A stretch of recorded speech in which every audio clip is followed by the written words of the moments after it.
the gods of Asgard.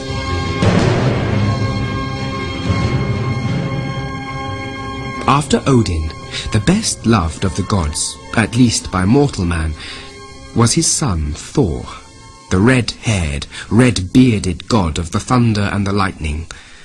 Thor was the most powerful of the other gods, and was also referred to as the Thunderer, the Smiter, and the Defender of Asgard and Midgard. To help him fight the terrible enemies of Asgard, Thor possessed a number of magical items. Best known and most feared of these was his enchanted warhammer Mjolnir, whose name means the Destroyer, with which he killed many of his foes. Mjolnir would always return to its owner when thrown, and was so heavy none but Thor could wield it. He could also use it to call forth thunder, lightning, and the tempest when the need arose. As well as being an invincible warrior, Thor was a great eater and entertainer. His castle was called Bilskirnir, or the Lightning, and was situated in a region of Asgard known as the Fields of Strength. It was the biggest in Asgard, with 540 rooms. He lived there with his beautiful wife Sif, the goddess of the wheat fields. She was famed for her long, shining blonde hair, which was like spun gold. Their table groaned and creaked from the weight of food and drink that was piled on it for meals and banquets. Thor had an appetite every bit as voracious as he was impulsive, and thought nothing of eating a whole ox at a single sitting, and washing it down with 3 barrels of nectar-sweet mead.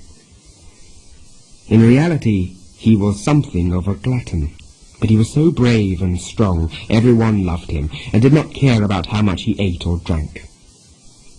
Next to Thor in strength was a mysterious and silent god named Vidar, whose task was to create a magical object named the Greatest Boot. This boot was to be made from the scraps of all the leather that all mortal cobblers threw away in making footwear for their clients. At the end of time, when the ship of death set sail and the giants attacked Asgard, Vidar will put on the Greatest Boot, and if the magic works, will use it to stamp out the life of one of the gods' deadliest enemies.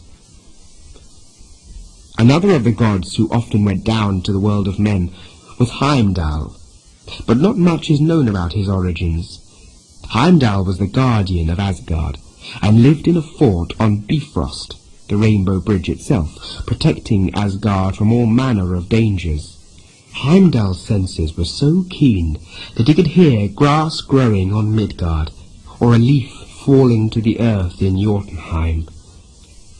On his shoulder hung the great Jalahorn, the trumpet that would sound the final alarm when the giants and the forces of evil began their attack on Asgard. Heimdall would be the first to face the forces of evil when Ragnarok dawned, and no finer sentinel existed in all the 9 worlds. Another important god was the war god Tyr, whose runes marked the swords and axes of mortal men. Tyr was the son of Odin, and, if anything, was even braver than Thor, but not quite so powerful as his brother. Tyr would have to make a great sacrifice for the good of Asgard before the coming of Ragnarok. Baldur, the son of Odin, was Thor's brother, and was known as the White God, or the Shining One, or the Beautiful, and was loved by all the gods but one, the evil Loki. Baldur was loved by all things in creation, and because of a prophecy that he would one day be slain by treachery, Frigg, who was the mother of everything in nature, made all things swear that they would never harm her beloved son, so that he should not die by fire, stone, metal, wood, or water. Even so, it would come to pass that Baldur would die at the hand of his brother, the blind god Hodur, and this event would presage the coming of Ragnarok.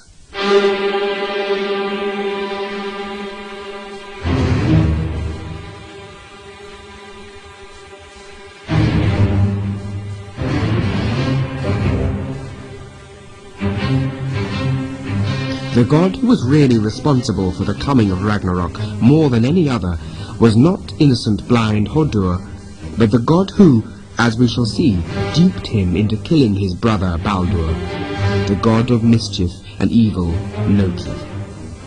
Though physically beautiful and possessing a beguiling charm, right from the beginning, Loki was a troublesome spirit with a nasty, mean, spiteful streak that led him, and eventually all Asgard, into serious trouble. Odin, it has to be said, found Loki's cunning and twisted evil way of thinking quite attractive in many ways, and played with him, much as children play with matches, not quite realizing the true danger until they get burned. Thinking that it could be to Asgard's benefit to bring Loki into the fold and turn him away from his evil ways, Odin made him his blood brother by cutting their wrists and letting their blood mingle. But ultimately it was to be of no avail. Loki would be known as the tainted god, the bad companion, and the thief of Sif's hair, among other despicable things, before he eventually brought doom upon them all. Loki's offspring, as much as he himself, were to be the bane and scourge of Asgard. Although the god of mischief had a beautiful, loving wife in Asgard named Sigyn, he also had 3 children to an ogress in Jotunheim named Angrboda.